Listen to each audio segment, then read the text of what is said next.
What currently legal thing do you expect to be illegal in the next 20 years? Data privacy violations. Hopefully. Child marriage. Charities spending less than 5% of the money they are donated to the cause due to big overheads. Hopefully those family vlog channels on YouTube. Multi-level marketing. A lot more people are seeing these for what they are. Family vlog channels. There's been many instances where families have exposed intimate inappropriate parts of a child's upbringing. And I wouldn't be surprised if there are legal cases in the future for exploitation or damages. I'd say it will be age restricted, at least since the kids can't consent. If a zombie apocalypse were to happen, what is an issue people don't think about? The smell. You ever see them movies where the cops find a corpse and they puke because of the smell of one dead body? What's the smell going to be like when a huge percent of the population is decomposing and walking around everywhere? Or if you kill them, lying there not getting buried, just lying there getting more stinky. 2. No refrigerators, so all existing food in everywhere is going to rot. 3. Toilets will eventually stop working, so you have that to deal with. That and diseases other than being bit by a zombie and lack of medicine to treat them. Hygiene. A lot of people take the fact we have easily accessible soap and don't realize just how easy it is to die from a small infected cut without it. Edited. Grammar. Your prescriptions. I personally don't take any meds daily, but I know people who do and would eventually die without them. Even if you broke into a pharmacy or something, the meds would only last you so long. If you're lucky, the zombies will decompose until they die, but it's never safe to assume that will happen. It's not gonna be good for the economy. Gas expires. That zombies, or infected, in places with a genuine goddamn winter would be rendered immobilized or dead by the cold freezing the water in their bodies. Or that they would be torn apart by wildlife in rural areas practically instantly. What should someone know before getting a cat? It's not uncommon for a cat to live to 20 years. Most kittens are wild. No matter what. If you want a docile cat, adopt an older one. They calm down, but you can't expect a baby to be that way. Play with your cat's paws while giving them treats or affection. That way if you ever need to trim their claws you can. I have a 14-pound cat who thinks he's a teeny kitten and forgets he's like a 4-year-old kid with knives taped to his finger. Realize they are going to have thought and opinions and tell you about them. You don't so much as own a cat as you live with a very orny roommate who will love you silly. Heart. Milk is bad for cats. Do not give them milk. Realize that any treats you give them that are declared favorites must be hidden away in a secure location. Do not show your cat how to open cabinets. Do expect them to figure out how objects work in your house. Expect your porch light to be on at Halloween because your black cat figured out light switches and was playing. Brush them regularly. They like it, you like it, and you get a second cat out of the hair. Brush their teeth too. A crabby cat gets worse with a toothache. You will have a personal assistant for the rest of their life with an itinerary of what you need to do and when. Cat is love. Cat is life. You will find boxes and bags are the greatest of toys. Photo ops are necessary. While it is tempting, do not scratch that ass. Scratch their head so they present it to you rather than their butt. Make sure all fragile objects are in a secure location. Check that your indoor plants are not toxic. The towel bowl is a new water dish and your sink is the best summertime bed. They will murder all the bugs for you. And the mice. And your toes. And they will try very hard to cheer you up and sniff your hair. They will love you and sit with you and wrap their little paws around your neck and hug you tight.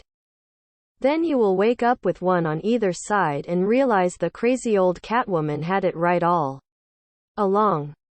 Be ready to wake up frantic, thinking someone broke in to find out it's only your cat having a spaz attack. Also, get ready to have its butthole in your face. My cat likes to try and sit on our chest with his rear end in our face. Declawing is amputation. They actually take out that last bone. Like where your nail is. Imagine having that bone amputated.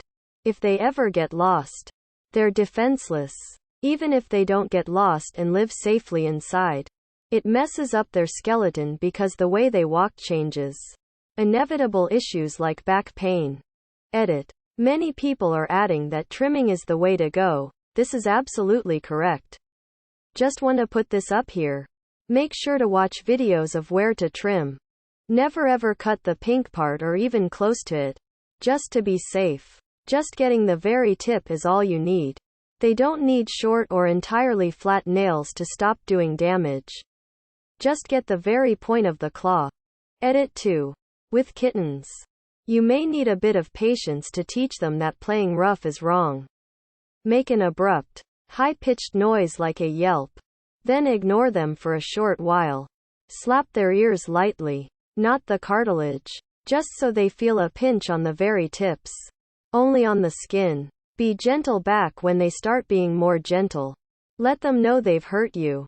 But don't just jump to the conclusion that you have a scratch machine just because the little ones get carried away sometimes. They learn as they grow. You just need to interact with them. Cats like their litter box to be cleaned out often, otherwise they'll be petty and pee on any clothes you have laying around. Shoes, blankets, etc. Keep their litter box clean or you'll pay. It'll keep your house from smelling like a litter box in the long run anyway.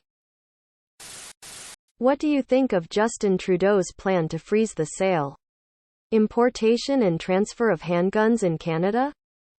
I don't really understand what a pistol ban is going to do when the majority of pistols aren't legally acquired to begin with. Canadians prefer their long guns. The problem is guns coming in from the USA. Not legal handguns. It's already illegal to sell, import, or transfer illegal firearms. This won't stop the gang violence in Canada, which is primarily where our gun violence comes from. The truly stupid thing about this is last year the hot topic was system racism. And so Trudeau introduced vastly decreased penalties for a wide range of gun laws, including *use of firearm in commission of offense, *possession of restricted or prohibited weapon knowing possession is unauthorized, *possession of loaded handgun, *possession of weapon obtained through crime, *weapons trafficking, *unauthorized import, export of firearm, *illegal discharge of a firearm with intent, *robbery with firearm, extortion with firearm. He also did away with a mandatory minimum sentence for gun crimes, including smuggling and trafficking illegal firearms.